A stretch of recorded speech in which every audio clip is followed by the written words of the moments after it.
오늘의 주제는 태계 이황과 태계 이황의 제자 황엉규와 황중량에 대한 이야기를 한번 엮어보겠습니다. 태계 이황은 1501년에 출생해서 1570년 70세 나이로 사망을 합니다.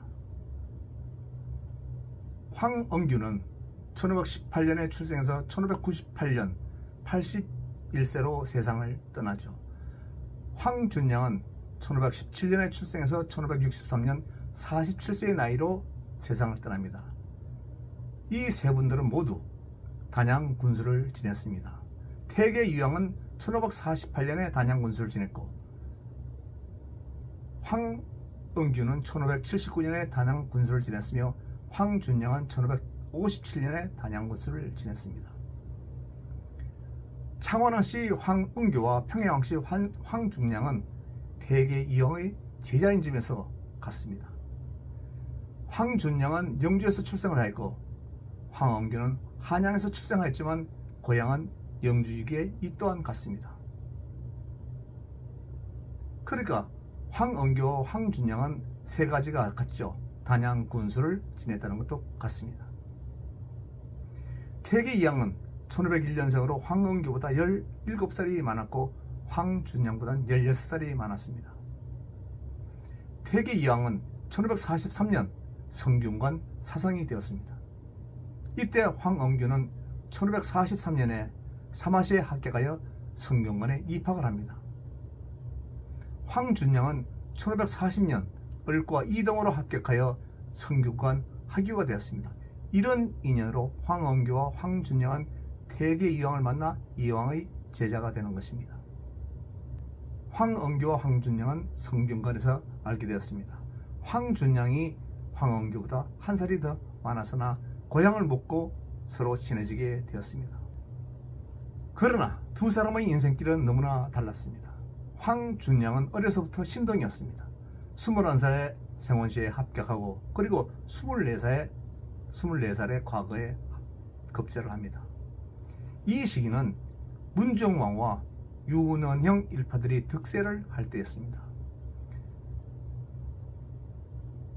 황준량은 벼슬을 하면서 1557년 단양군수, 1560년 성주 목사를 시작하여 1563년까지 하다가 병이 깊어 사직하고 기양하다가 그해 3월에 47세로 집으로 오는 도중 예천에서 사망을 합니다. 황준량은 청빈한 삶을 살았습니다. 태계 이황은 자신의 제자인 황준량이 너무 일찍 사망한 데 대해서 매우 가슴 아파하면서 행장을 지어 황준량의 생애를 기록했습니다. 천재는 대부분 수명이 짧은가 봅니다. 반면 황엉규는 19살인 1536년에 부친을 여입니다. 부친인 황사오는 후일 인종이 되는 세자 2호의 스승이었기에 황사오의 사후에는 문정왕과 그의 동생 윤원형 일파들에 의하여 보역을 당하였습니다.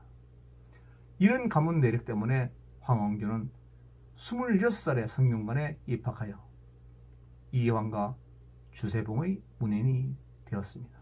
그러나 아무리 학문이 깊어도 소용이 없었습니다.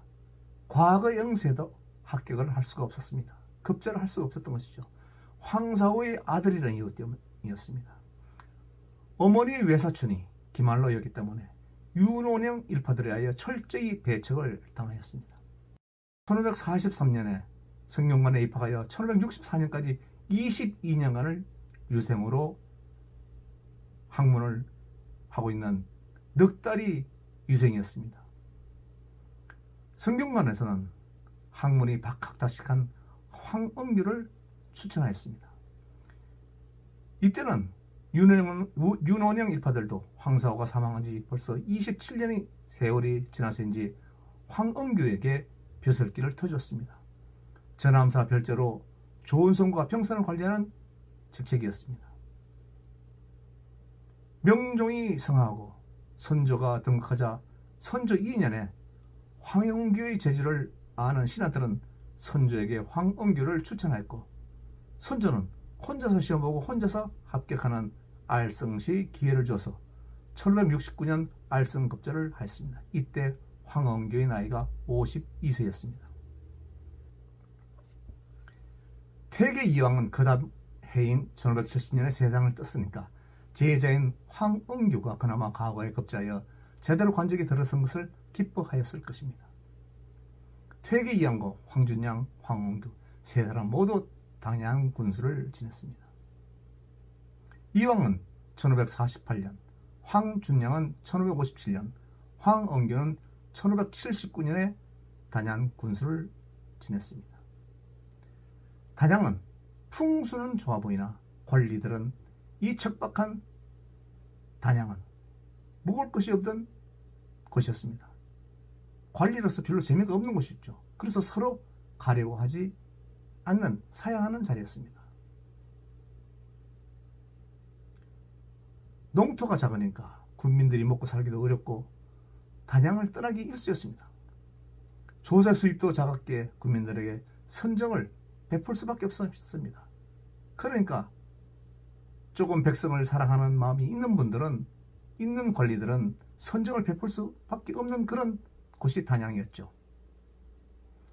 태계 이양도 단양군수 시절에 선정을 베풀었고, 금교의 황준양도 선정을 베풀었습니다. 황준양도 상소를 해서 단양 군민들을 좀 잘 살게 해달라고 그렇게 상소를 한 것이죠. 그렇지만 그 이후에 단양 군민들이 살림살이는 더 나아지는 게 없었습니다. 황엉규가 단양 군수로 갔을 때 청송 군수를 3년간 하였고, 그리고 청송 군수 시절엔 풍수지리에 밝았던 황영구는 청송의 주산인 주구산의 기운이 다른 곳으로 빠져나가지 않게 덕사를 세우는 등 선정을 베풀었습니다. 그리고 단양 군수로 와보니까 단양은 기가 막힐 정도로 피폐해 있었습니다. 풍수재해로 굶어 죽는 이가 많아서 단양을 떠나니까 백성들의 수가 매우 작았습니다. 이에 황엉규는 단양군의 폐단을 알리는 상소를 올립니다. 그 내용 중의 일부는 신이 일찍이 예전에 군수였던 황준양이 소를 올리는 것을 보았는데 부역에는 피폐한 백성으로 300호도 채우지 못했으나 사냐를 경작함에는 400호를 넣어도 만족하지 않은 결과였다 라고 했나이다. 지금 이 시대와 황준양의 시대는 여건이 또 더 멀어져 가지고 일정한 거처가 없이 떠돌아다니는 사람이 그 얼마인지 알지 못하겠고, 황무진 전답이 그 얼마인지 또 알지 못하며 풍수의 재해로 편협함이 심한 지가 4년째입니다. 김연인의 굶어 죽으니가 쭉 이어지므로 백성들은 장차 쓰러지려니 단지 남아있는 희망이라면 산앵두가 이걸 때라는 것입니다.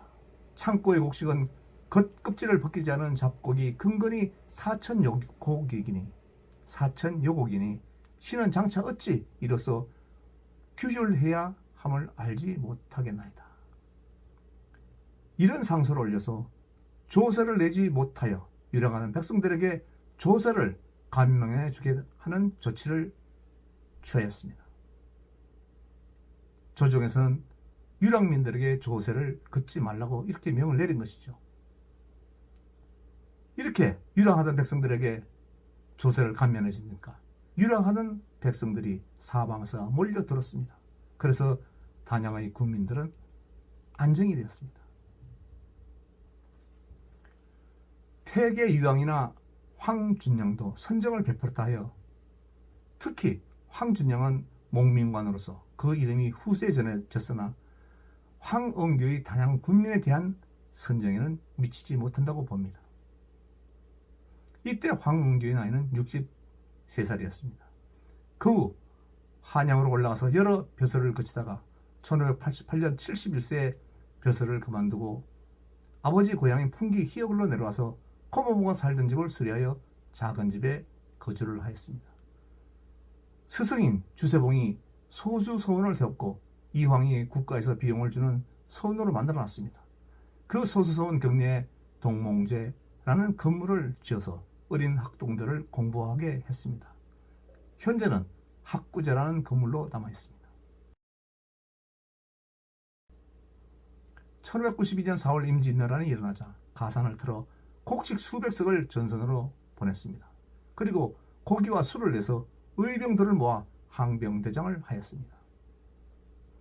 1594년 이런 공으로 선조는 황원교에게 동지돈령부사를 제수하였으나 황원교는 이미 나이가 76세였기에 사은상서를 올리고 외놈들이 물러가기만을 기다리면서 가난한 삶을 살다가 두 평도 되지 않는 작은 정암정세에서 외놈들이 아직 물러가지 않았느냐 나라를 걱정하다가 1598년 7월 14일에 숨을 거뒀습니다.